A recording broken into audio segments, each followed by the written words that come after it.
Evening, everybody. So we're here this evening to talk kind of test anxiety and stress and motivating your child and things around that sort of genre. And with us, we have Jenny from the parent team. So Jenny, hi. Hi. Nice to be here this evening. Evening. So do you want to do a quick sort of who you are and what you do for us, please? Yeah, sure. So I'm a mother of 4 children, and they're aged 16 to 11, 3 girls and a boy. And my oldest girl is GCSE year this year. My background is psychology with a special interest in child development. And I did have a brief period in between after doing that when I was a banker and I lived in Asia for quite a long time. And then I came home and had 4 young children. And I decided to go back to my psychology roots and train to be a parent facilitator. So that's what I've been doing for the last 10 years. I run courses, workshops, go into corporates and schools and private sessions. And what I do is help parents get the best out of family life, make life more enjoyable, hopefully have their children feeling better, more cooperative, more enthusiastic. And I do that for my own company. I started that with 3 other colleagues, and it's called the Parent Team, because we really think that parenting should be a big team effort. So that's me. Absolutely, couldn't agree more. So the important bit I got from that there was you have 3 pretty much teenage-ish girls at home right now. How many bathrooms do you have? Does anyone else get a look in? Because we only have 1 and we're struggling. Yeah, we only have 2, and they only like mine and my husband's. So there's no privacy. So let's just say that everybody's relaxed about seeing everybody else's body in our house. Oh goodness me! But it's not too bad actually. They're quite sporty, outdoorsy girls. So there's not too much kind of makeup and hair going on. It's more just fighting for the shower. So. Oh goodness, yes, we're I feel for you. I do. Now, you say you've got a 16-year-old, so doing GCSEs, is that a phrase this year? Surviving GCSEs. Getting a certificate at the end of the year somehow. With the younger ones, do you think there's going to be a sibling rivalry in terms of exam results? And is that something that you see as there's a pressure amongst families for that kind of, I must beat my older brother, sister? Or I'll never hear the end of it? It's a really good question. I think it depends on the dynamics in a family. So, and some of it is luck of temperament of your children. Do you have children that are really intense and persistent, so they're innately competitive? That makes a difference. But also what you say as a parent. So if you make it sound like it's a super big deal, you must get the best results. My oldest daughter's called Ella, and if I said to Honor, who's 15, Honor, I hope you're going to get the same results as Ella, of course, that would make everything more competitive. But I think if you're in a household where you make it less about the actual outcome and more about the effort they made and their own strengths and their own strategies, I think that takes the pressure off a little bit. And it's about, celebrating what each child's unique strengths are, as opposed to kind of pitting them against each other. So, I get asked this question in this context all the time. And I always say it's really easy for parents to try and use comparisons to motivate, but comparisons don't really motivate. They just make siblings not like each other very much. So I would say, if you're going to do anything, if you want to get your child up to bed quickly, instead of getting your children to chase and there's a winner, have them chase you, the parent, so you don't create sibling rivalry. So I think what we say and do can have quite a big impact on that. So I think, part of the reason I asked that was because it's certainly a driving test scenario where the first one to pass first time, the pressure on his brother, bless him, twin brother, so same age, was horrendous. And obviously the one who passed was busy giving it plenty. with the GCSEs, they were within 1 grade of each other across all of the subjects. And we still haven't heard the end of it, Yeah. despite the fact that they're now at uni. So, But and also the gloaty one was the one who missed out by 1 grade. So but when it came to A levels, there was the pressure was not from us; it was from between them, saying, "I need to sort of basically beat my brother." That was obviously tried to discourage. Yeah. Yes. It's I think we've never done the pitting them against each other or in any however supportive kind of fashion. But I think they've picked up on the competitive atmosphere from one of their parents, possibly. Now, for those listening to the podcast, that's just an outrageous accusation because I've been stared at and I don't understand it. Mm-hmm. I think there'll always be a little bit of innate competition. Actually, my oldest daughter is quite academic, and I say that really carefully because in our household we talk about many important qualities, and you can be very academic, but if you don't have good social skills, if you're not prepared to work hard, if you aren't creative, you might get grades, but you don't really necessarily have the best skill base for life. But obviously I think when you're this age, schools make a big fuss of academics, parents worry about academics, and it makes children think that they are by far the most important thing. So again, in our house, we really talk a lot about all the other important attributes you need to have a successful, fulfilling, happy life. I'm sure as teachers, but the brain doesn't finish its first major development until the age of 24. So the prefrontal cortex, this bit, which is logic and reason and delayed gratification and executive functions, organization, planning, that's still got, even with your 18-year-olds, that's got a good 6, maybe 8 years to go. So much. Well, it's one of the first things that I talked about in my book is it's like this is the designated driver. And so while it's still developing, basically it's your drunk friends loose in Vegas without any supervision going on in the rest of your brain. And it's that's why there's no cure for being a teenager. You just have to wait for them to get out of it. And And I think as a parent, it's really helpful to know what is normal teenage behavior, because I think lots of parents think my teenager's out to get me, and they're not. Their job is to start to separate, and to be able to separate from you, they need to think you're a bit rubbish and you're too controlling and your music sucks and those clothes look terrible, because otherwise they'd be with you forever. So and the fact teenagers can't read facial expression very well, so you kind of go into their room and say, do you have any washing? And next thing you know, something's being thrown at your head because they've read your face as being angry when it wasn't at all. And understanding how, if they're going to separate from you, their peers have to be so important.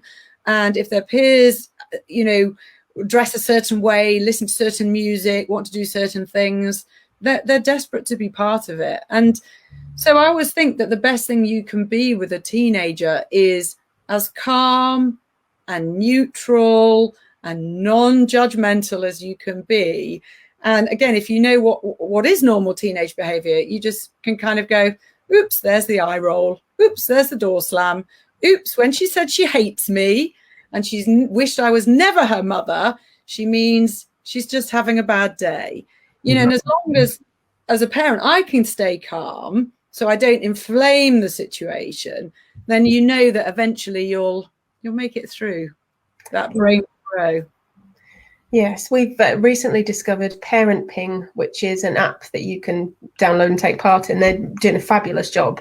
So if you've not heard about it and you're listening, basically you get 3 questions each day, and it's always multiple choice, stuff to do with school or with home or whatever, but it's just a general poll of parents. And then you come back the following day and you can see everyone's answers. So you can see the percentages, and you can see that your answers are pretty much always normal and everyone's going through the same stuff. And whilst we don't all have the exact same experience, it's nice to have that little bit of reassurance that actually it's not just me.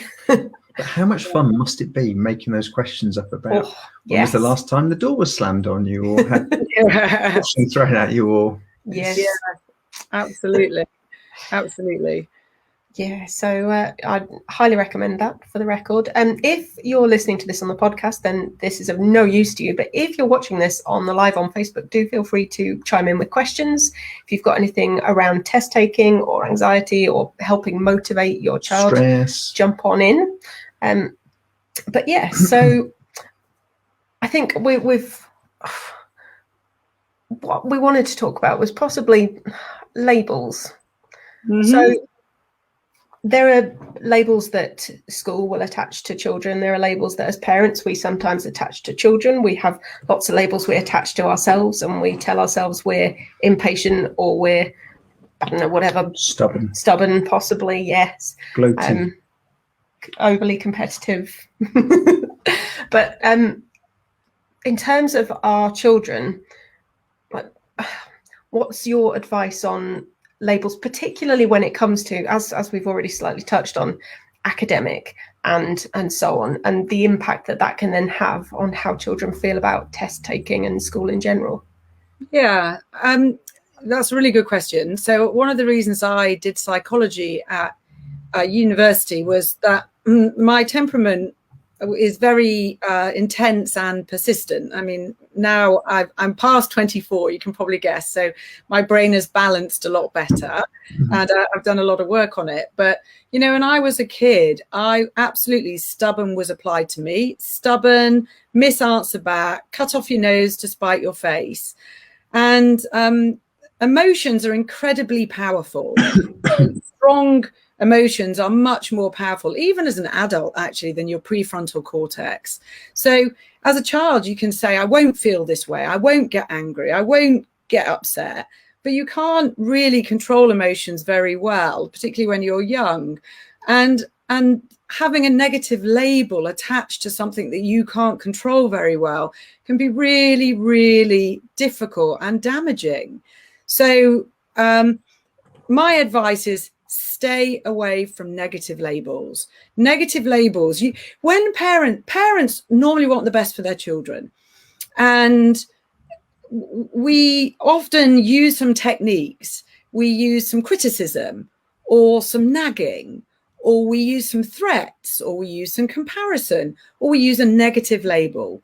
And we do it from the best of intentions. We do it because we think it's going to motivate our children.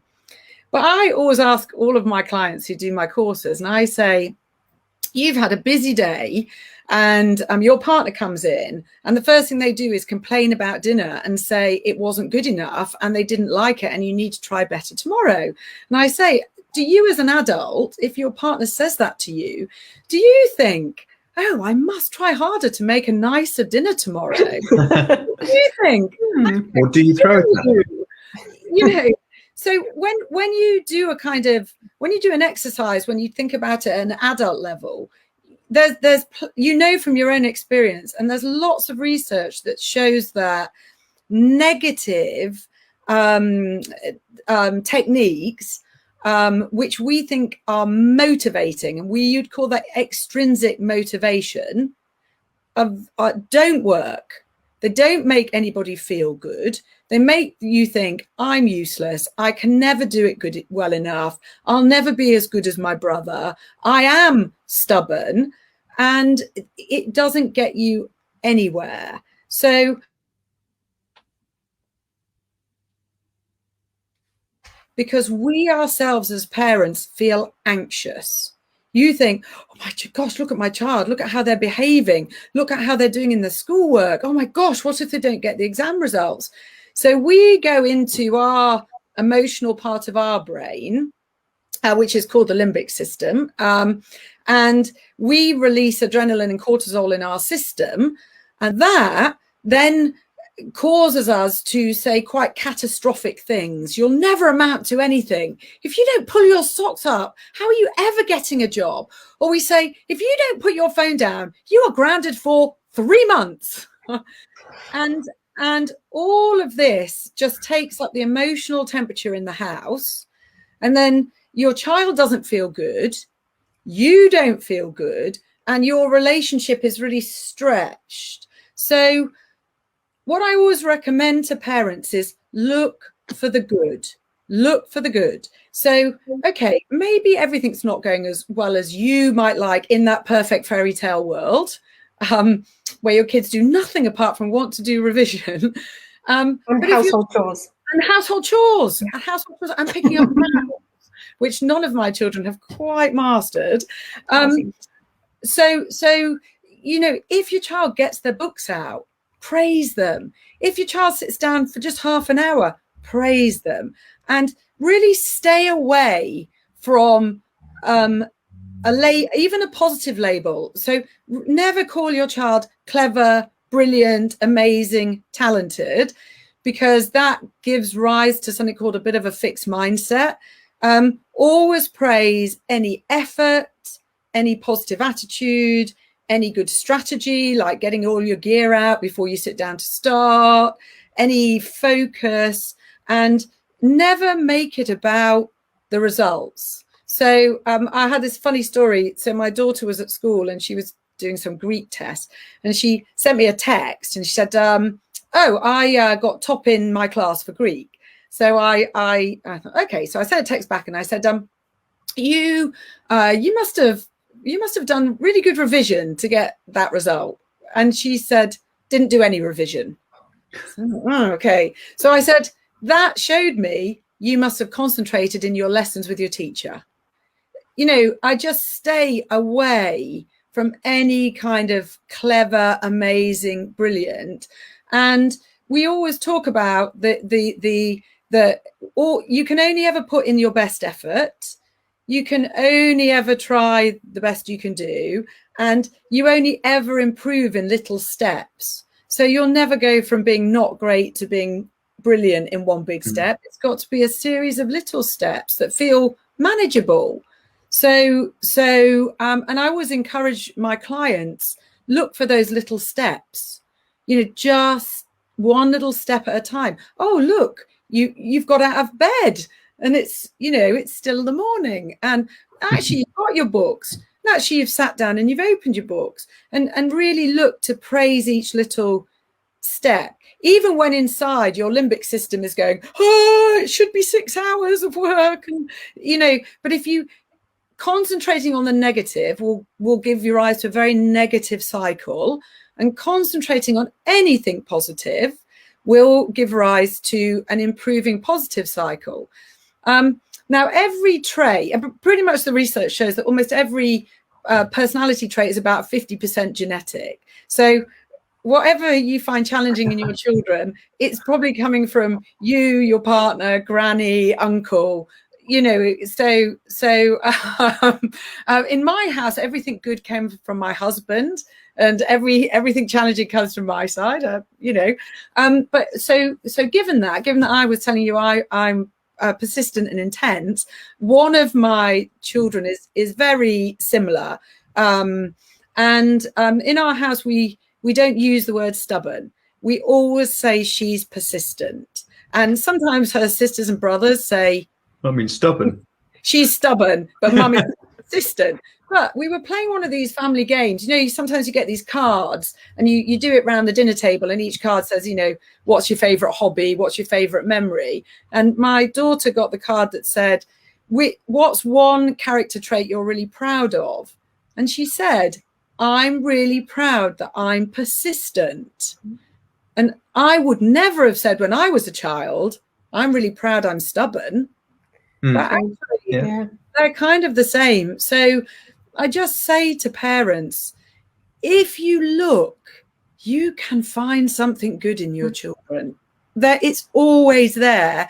It's just our brains are kind of designed to pick out the bits that we find challenging, or I don't know, that, you know, we worry about, and we tend to focus on those. But you know, what you focus on grows. So if you focus on the fact they're creative, or you focus on the fact they're persistent, or that grows, and it becomes something that they're proud of. So that's a kind of long answer about labels. Be really careful of them. So I liked that a lot. And if you're listening and you're finding this useful and you want to know more about the whole fixed mindset versus a growth mindset. You want Carol Dweck's book mindset. She is the inventor, creator. Creator, yeah. I don't know. She is. No, you can't use the word genius. That's a label. Honestly, but wow.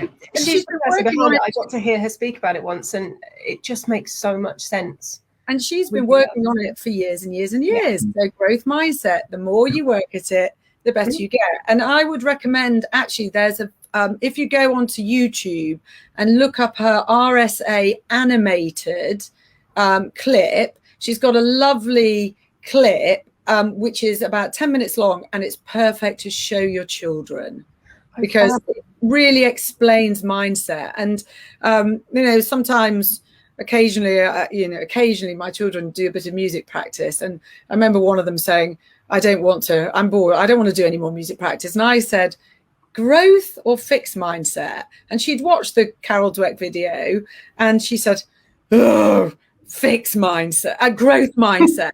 Okay. And she, you know, picked up her instrument and did another 10 minutes of practice. So again, talking about, and I think as an adult, not always talking about all the work you put into things and, you know, and the effort it takes and just the little steps of things working out. It's really good modeling for your children. Yeah, definitely. I mean, sorry, I keep interrupting. Our motto is knowledge beats nagging. It's the more you know, the better you can do things. And none of us are perfect to begin with. We're all learning as we go along. And Vicky's commented that she's learning so much, and there'll be a new her from tonight. But also be kind to yourself, because we're going to talk about a few things tonight, and you might only be able to put in one or two of the suggestions, but what if any of them feel comfortable, give them a go. And it's interesting with teenagers, because when I'm say look for the good, look for what your child's improving, look for effort, attitude, focus, strategy, be very specific, because often what parents do is they say, well done, that's amazing, great job. Then out comes the you're so clever. And also what we say a lot of is I'm so proud of you. And that praise is called evaluative praise. It's kind of a fluff, and your children often don't bear much store by it. So we say really be very descriptive. So literally say, you know, you sat at the table and you've got 3 of your books out and you've opened them and you've got a pen at the table. And I'm really impressed that you've written a list of all the subjects you plan to revise this weekend. So, or I know you were really enjoying that film last night, but you stopped at halfway so you could go to bed on time. That was a smart thing to do. So can you see it's almost not praise, it's almost a descriptive commentary. And young children, you know, you use this praise and they just puff up. And sometimes with teenagers, you know, it's a little bit uncool. So, you know, they can kind of, you don't get necessarily the immediate puff up, but they love it just as much. And sometimes they like it if you do it, send them a little text, write a little note that you put on their pillow. And, you know, when you make the effort to give this descriptive praise, they basically get a hit of the neurotransmitter dopamine. And dopamine is your reward chemical. And dopamine it's released in anticipation. So anything you can praise, you know, we're talking tonight about preparation for GCSEs, but anything you can praise, when your children get used to the fact that you look for the good and you praise them, they start getting these dopamine hits almost in advance of you saying anything. And you, the person giving the praise, gets a dopamine hit as well. So it's a total win-win. And the research shows, I don't know if you guys here have come across the Gottman Institute in the US. They're a relationship institute. They're absolutely brilliant. So look them up, the Gottman Institute. And they've really looked at what makes relationships flourish. And you need 5 positives to every negative to kind of have a thriving relationship. And research shows that most children hear about 11 negatives to every positive. So, and again, I always say to my clients, you know, you're going into a work appraisal and your boss says 3 nice things and 1 thing you need to improve. What do you come out thinking about? The thing that you need to improve. So negative comments have a much bigger impact on us than positive comments. So if you can get anywhere near the 5 positives to 1 negative, and so almost, I think it can be really helpful, and I really believe this with teenagers, is how often can you try and zip your mouth as a parent? Like, you know, you see the towel on the floor, and instead of kind of saying, look, I've told you 5 times, you hang a towel up. You know, do you think it's going to get onto the towel rail by magic? You know, what do you think is going to happen? Where's the towel fairy today? I can't find the towel fairy. Were you two talking behind my back before we went live? So in that situation, of course, my brain thinks, oh, towels on the floor again for the 50,000th time. And then what I do is I use a really neutral tone of voice. And I'll call my daughter, and my second daughter's called Honor, and I'll say, Honor, can you just come here a second? I say it in a really neutral voice, no judgment. And because she hears lots of praise, so we have a nice, good relationship, she will come up. And again, very neutrally, I just say, oh, Honor, what's going on here? And she'll say, oh, Mum, the towel's on the floor. And I'll say, where should it be? She'll say, on the towel rail. And she'll bend down and she'll pick it up. And what I know is that each time she does that, it wires the habit into her brain. Whereas each time I just say nothing and I pick up the towel rail, my towel hanging is pretty good. Like, my wiring is in for towel, so I don't need to do it anymore. That's already fixed in my brain. But of course, I picked it up and I felt angry, and probably my negative mood has gone downstairs with me. Whereas by using a neutral voice and asking Honor to come and do it, and then once she's done it, say, thanks, Honor. It's really helpful of you to come up when I called and put your towel up. I appreciate it. I get the dopamine hit. She gets the dopamine hit, and she gets that wiring of repeating a positive habit in her brain. So does it take a little bit more time? Yes, because I could have hung it up in about 5 seconds, and it probably took 2 minutes for her to come up, have the conversation, hang it up. But I feel like I'm investing that time in training her in good habits. So that's another thing that parents can try, you know. And the thing is that if your teenager is used to the fact that every time you call them it's to tell them off, they probably wouldn't come up the stairs. But if a lot of the time your mouth is shut, not too negative, they hear lots of positives from you, then they're much more likely to respond when you ask them to come and do something, whether it's hang the towel or empty the dishwasher or give your hand with the cooking. So that's another tip that parents can try. I think it's something I definitely need to keep hearing on a probably more regular basis, because, you know, as you were talking earlier, I was thinking, well, if I go up to my daughter's room, how do I praise the fact there is 1 square meter of carpet visible? It's a bit of a... You can see the floor. It's I know, progress. and your carpet looks beautiful. The bit that I can see, Ellie, is praise. But so I think with the discussion you just had, or you talked about with your daughter, that's pretty quite helpful actually to I don't know, phrase it somehow. Yeah, and it's a good habit to get into. Absolutely, the more praise than negatives. It's always really easy to nitpick, but it's not easy to appreciate all the little things. So I hugely appreciate, we can test this out now, look, live testing. I really appreciate that you know how useless I am in the morning until I've had coffee, so you make me a coffee every morning so that I can function as a human being. And I appreciate that it's immensely. A latte with frothy stuff on top, and see dopamine, smiles everywhere. It's all good. Excellent.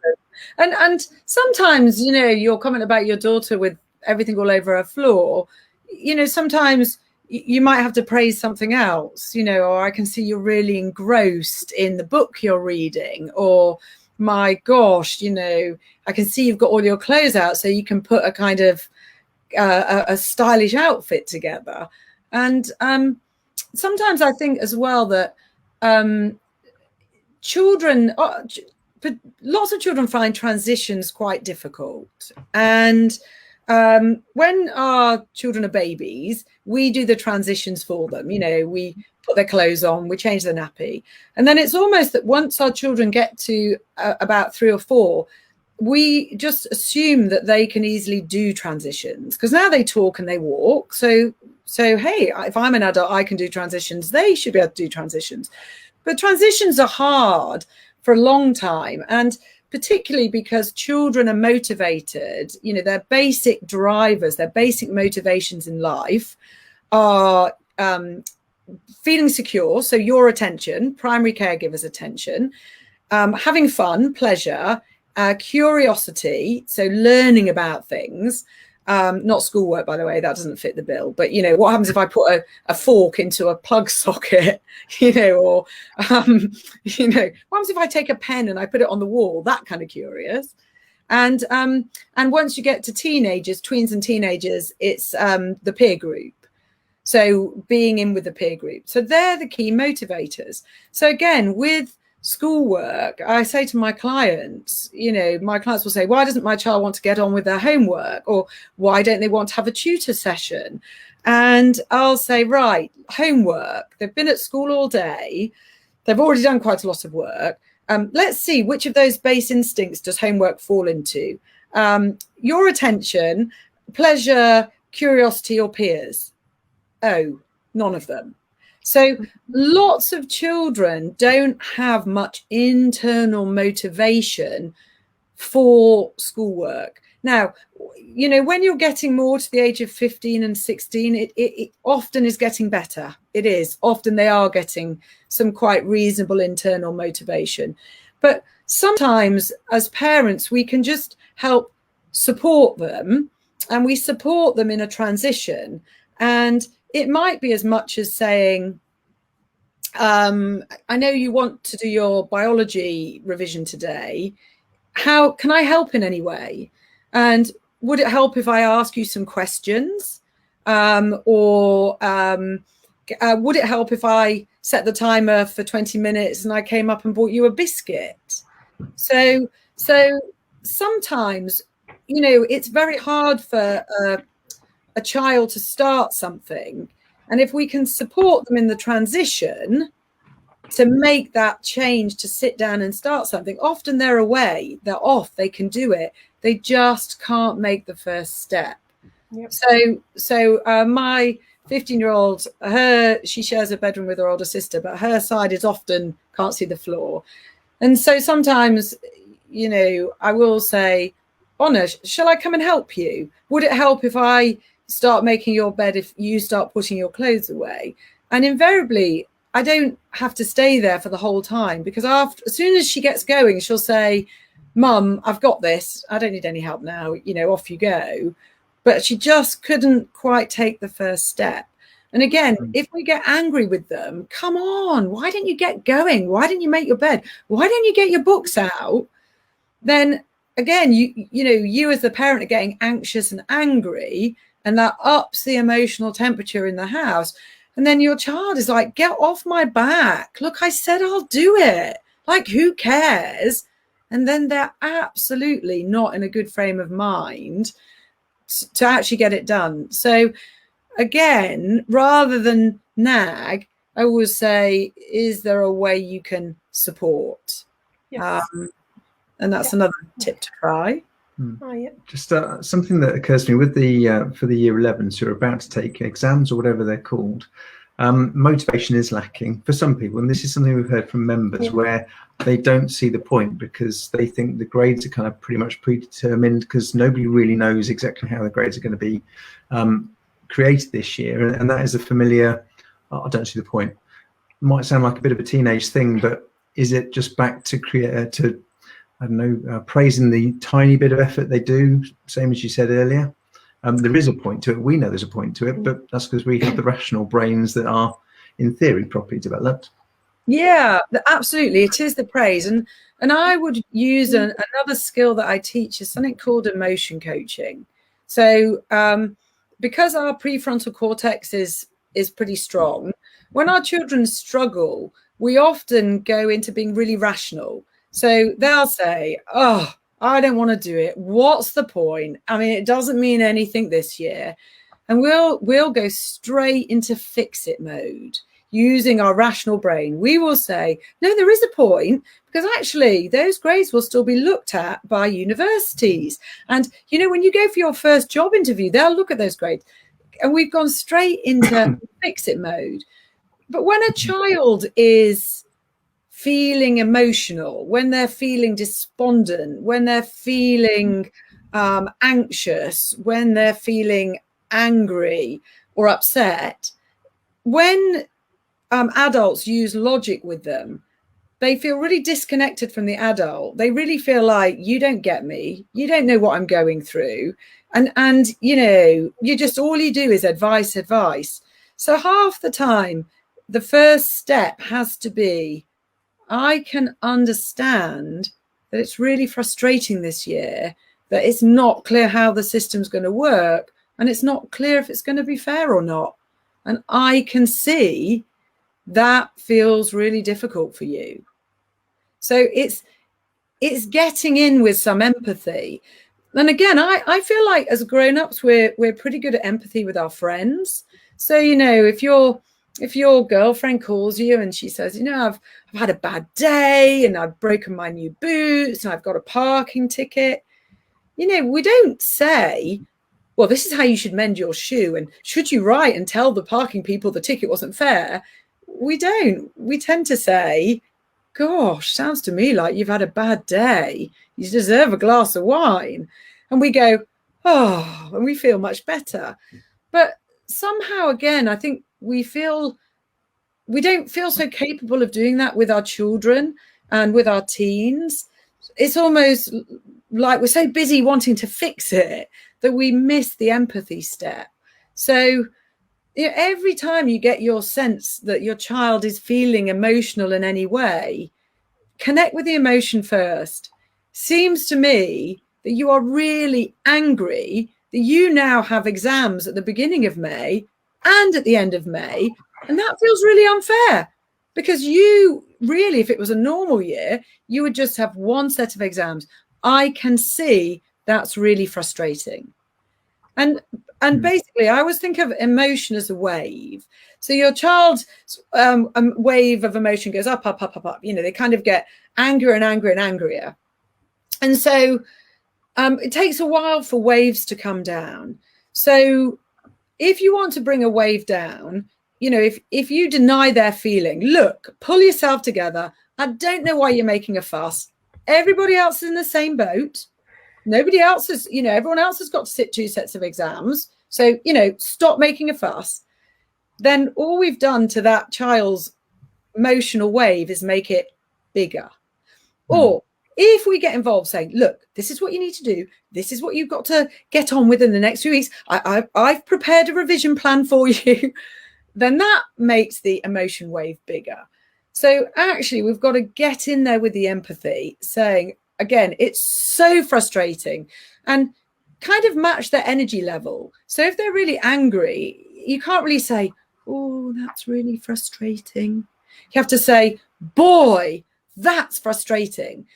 And then I would say, expect to reflect back their feeling anywhere between 3 to 5 times.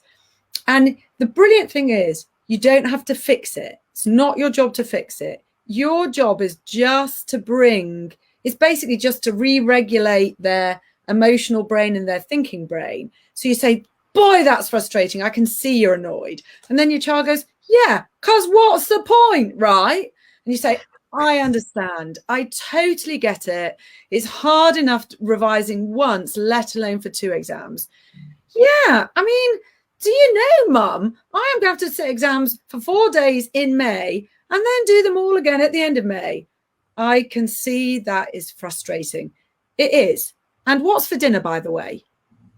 Because can you get that sense of how you come down? But if you go in too quickly with advice or denial or pull yourself together comments, their emotional wave gets bigger and bigger. And one thing, I'm sure you know this, but when your body is full of emotion, you literally can't engage your thinking brain. So an emotional child cannot open their books to study.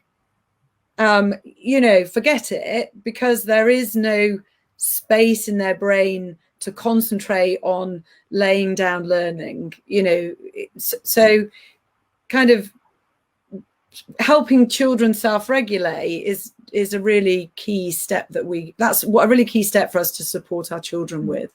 So that was something I think we were going to ask about. We've talked before with another guest about the whole parasympathetic nervous system and resetting that stress response, because when your body gets stressed and overly emotional, you're releasing that flood of cortisol and everything, and adrenaline, and everything's just and everything goes fight or flight in your brain, and everything else, all of the other resources divert to that bit. And so the designated driver thinking part at the front is stuck outside with the door locked. And so we've talked about strategies, practical strategies that people can use just to help reset their body. So if there's anything that you have, any techniques that parents could try out, for example, that'd be brilliant. Absolutely. So here's a few top tips. So some really base ones. Keeping your brain regulated between your limbic system and your prefrontal cortex. There's some baseline things that make a big difference: sleep, good eating habits, and exercise. So as your children get closer and closer to exams, really try not to let them cram. No late night cramming. Because if they stay up late and they don't get the sleep they need, they will find it really hard to regulate their brain. When your children are doing revision, make sure they have plenty of time to go on a walk, or, you might have a trampoline in your garden. Go on the trampoline, go on their skateboard, but physical exercise. And, I'm sure, there's a lot of conversations around digital use with online schooling, etc. But try not to let your children just go from doing revision to playing an online digital game to going back to revision. So they're kind of baseline things. You can really help your children through making sure they've got good breathing techniques. And I don't know if you covered this with the other guest, but all my kids have been taught, and all my clients, I ask them to teach their kids to breathe, and it's super straightforward. It's just big breath in through your nose so your tummy pops out, and then hold for a count of 2 and blow out through your mouth for a count of 6. So if you do those 5 big breaths, you will help regulate your body. So as you walk towards the exam hall, it is absolutely normal that you will have butterflies in your stomach, that you've released adrenaline and cortisol. So knowing, though, that you can control it through your breath can be a really great thing. Now, I would say again, when you go into an exam, you want to feel some butterflies in your stomach. You don't want to feel like totally relaxed, like I could be on a beach, because that won't get the best. And if you talk to any, top athletes, they all feel the butterflies in the tummy, but they read it as being something useful and powerful, not as something really negative, even though physically it feels uncomfortable. So they can take the uncomfortable feeling and say there's something positive. The other thing that can be really helpful in the moment before you get into an exam, your strongest sense is your smell sense. So I always say, if there's a smell you really like, it might be your mum's perfume, it might be your dad's aftershave, it might be the fact your mum puts lavender on your pillow, I don't know. Any smell that you feel you like, put on a tissue, put in your pocket. And then, of course, you can look like you're blowing your nose, and that smell that soothing smell will relax you. Another one which sounds really simple is touch is very powerful. So if, again, you're feeling anxious and you're walking towards an exam, run your fingers like this. And when I do it now, it feels a bit odd, to be honest. But when you're stressed, just that touch is very effective. If you've got a child, because I'm just giving you some tips for in the moment, but if any of your listeners have children who are generally anxious, so it's not just the half an hour before the exam, but you feel that their anxiety is really detrimental to their life in terms of they can't even open a book to revise because they feel anxious. You know, they're saying for months, I'm going to fail, I'll never be able to do A-levels, I'll never get a job, I'm a loser. Then you have to do a little bit more work than just what I'm telling you. And so when I have clients with children who are just a bit more anxious, I get them to do some cognitive work well in advance of the exams, and it has to be done when their child is calm. And I get them to get a piece of paper and just talk to their children about the fact that your brain plays tricks on you. Yeah, your emotional brain plays tricks on your cognitive brain, and it does that by because feelings are so strong, you think that because they're strong they must be right. But actually, feelings are not always right. So you can do a facts versus feelings. So a fact, I might have a feeling I'm going to fail, but the fact is I've got good marks in my test results. I might have a feeling that, I'm going to open the exam paper and I won't be able to do any of it. The fact is I've done lots of practice papers, and every one of those practice papers, my brain could concentrate on. So you literally write down on a piece of paper feelings, facts. And then the other thing that the brain does is it does this probability thing. And you know how often you don't like getting on an aeroplane? And I say to people, why don't you want to get on an aeroplane? Who doesn't like getting on an aeroplane? And, always in my classes, a number of people will say, I don't like aeroplanes. And I'll say, why? And I'll say, because it might crash and I'll die. And then we talk about how the brain doesn't get probabilities right, because it's much more dangerous getting in a car for 100-mile journey than getting on an aeroplane. So your brain looks at outcome without attaching the right probability to it. So after you've done the facts versus feelings, then you do a probability. So I will completely fail. What is the probability of that? Oh, actually, it's pretty low. Actually, the probability I'll fail every exam, it's less than 1%. And again, I go through each of the things and we put a probability. And that enables you to see, okay, that outcome I'm worrying about is a very negative outcome, but the probability of it happening is really, really low. And then the third thing that you do is you do a what ifs, a what if, what else? So you walk through probabilities. So what if I fail all my exams? Well, what else could happen? Well, I could resit them, or actually, as long as I get some of them, that will be good enough. So you do this what if to what else. So at the end of this exercise, it takes about 30 minutes. Your child has a piece of paper with it all written out on. And then when your child says to you, oh, I feel terrible. Oh, I'm having a hard time. I'll say, is it your smart brain or is it your worry brain? And, some of my kids I've done this work with, and they'll say, oh, it's the worry brain. And then you can talk to your worry brain and say, back in your box, worry brain, I'm not listening to you.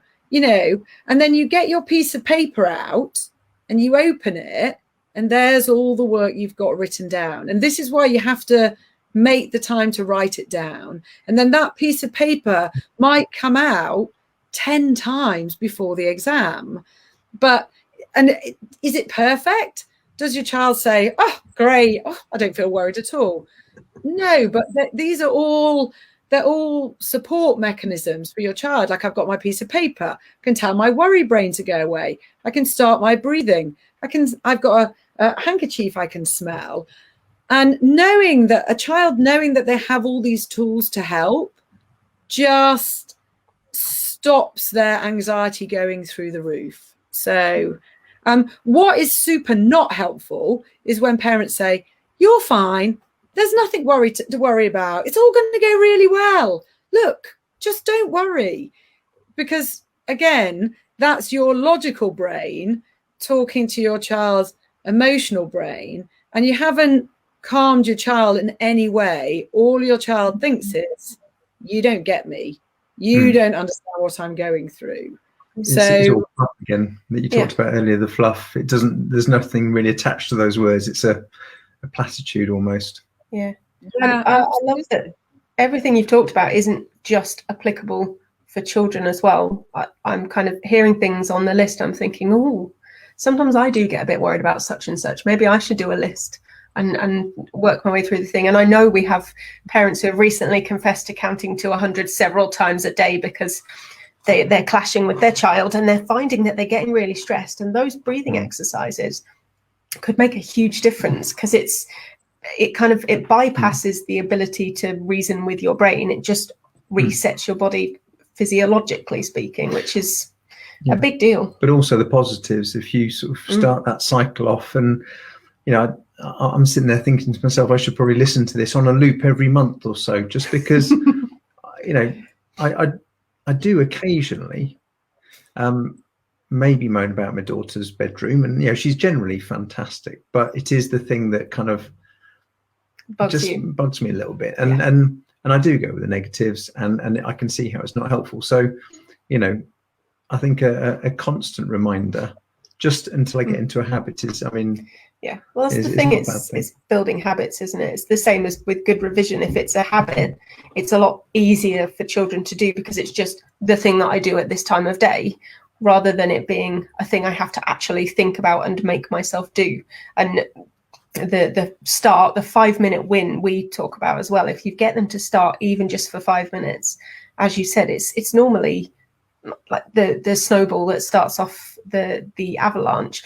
I liken it to the giant pile of ironing that's taller than you are, and you can leave that in the corner for a few weeks until it becomes absolutely urgent and you're at the point where you're going to have to wear pajamas to work otherwise before you're willing to start. But once you do start, you'll pretty much get through all of it because you've started. But it's so easy to put off, and that's how our kids feel about revision, isn't it? So yeah, absolutely. And I always laugh. I always say I do the job that I do just to keep all of the skills in mind, because I just really want to reiterate to anyone listening to this, we parent the way we parent, not because we don't have the very best intentions for our children, but often it is how we were parented. I had lovely parents, but there wasn't very little chat about emotions when I grew up. They might ask, is your basket packed for cookery, or have you got your school books done, or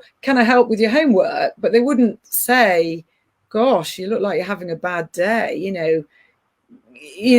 Are you anxious about something? Are you sad about something? And I think, this looking for the negative, it's very wired into our brain, because, we haven't always been top of the food chain. So historically, if you came out of a cave, which was only probably 10,000 years ago, actually, when we were all hunter-gatherers, and you looked for the good first, and you said, oh, look at the blue sky, smell the roses, hear the babble of the brook, something had eaten you. That yellow shape in the bush you hadn't noticed just had you for lunch. So our brains are really wired to be threat detectors. And 10,000 years ago, the threat was a wild animal. It was a poisonous plant. It was anything bigger that could physically harm us or stop us reproducing or kill us. And that's man-eating towels on the floor. Yeah, and man-eating towels, homework that's not been done, you know, complaints about the food you've provided. And as far as our brain is concerned, you know, that's the threat that it's looking for. A lot of it depends on what kind of expectations you have of your children. And there is definitely generational amnesia. It is proven. Okay. So, you know, you probably remember that when you were a child, you always hung up the towel. But, you know, if you could rewind, that was almost definitely I've never heard of that. Generational amnesia. Yeah. So, you know, I often think it's about being realistic with our expectations for our children. You know, it's a bit like sleep, isn't it? Our teenagers' brains, they're really designed to go to bed at 11 and wake up at about 8. And so they're not wrong to not want to go to bed. But how do we support them? You know, helping them get into a good routine, making sure they don't have their phones in their bedroom at night, because if their phones bing, they won't sleep. You know, all those kind of things that you do to support them going to bed on time. But they're not wrong for wanting to stay up late, because that's their melatonin in their brain. So, you know, I kind of have this view that children are 24 years of mistake after mistake after mistake. And if you have that expectation, it doesn't mean you're completely permissive and you go, oh, well, it doesn't matter. But it just keeps you a bit calmer when you see the towel on the floor, you hear them moaning, you see the messy bedroom or the homework that's not done. It just thinking, actually, that's normal. And what can I do to support building a better habit enables you just to stay a little bit calmer. And if you can stay calmer, you can find a bit of praise, or you can find a bit of fun. Because actually, when you talk about neurochemicals in the brain, releasing serotonin or oxytocin or dopamine, all the good neurochemicals that make you more motivated and make you feel good, a lot of those come from laughter. They come from physical touch. So and so, you know, if you can come up with a funny comment, or I don't know, you know, even do a funny dance. I mean, my children think that I'm kind of slightly odd. Oh, because mine do. But they laugh, you know, they're funny. Mummy's got all these funny sayings and they all laugh, not in a nasty way, just in a family humor way.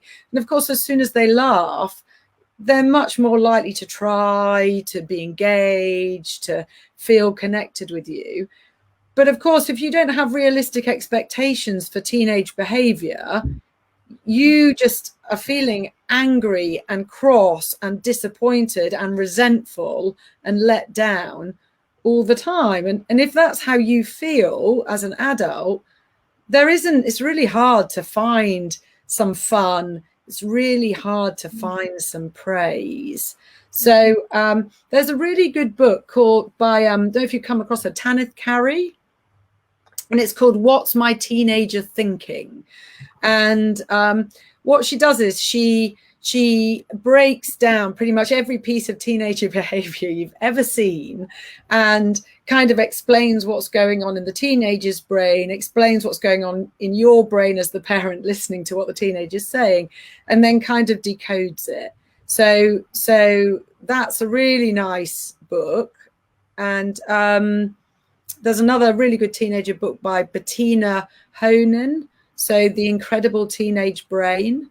And I always say, I always recommend to parents, you know, what I find is a lot of people come to me and they come to us and we do parenting courses when their children are anywhere between 2 and, you know, kind of 7 or 8. And then they often come back when their children are somewhere between 11 and 13, because the brain changes that have taken place means that they're dealing with something quite different. And back to what you say, knowledge is power. Knowledge beats nagging. Yeah, absolutely.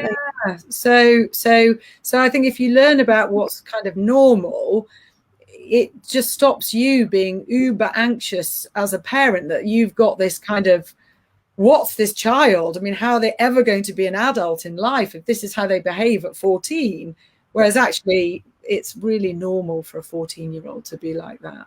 So that's wonderful. Thank you. I think there's probably so much more we could talk about, but we're going to cut it short at that point. And then I think probably invite you back another time to catch up on the rest. It has been a delight talking with all of you, as always, and have a lovely rest of your evening.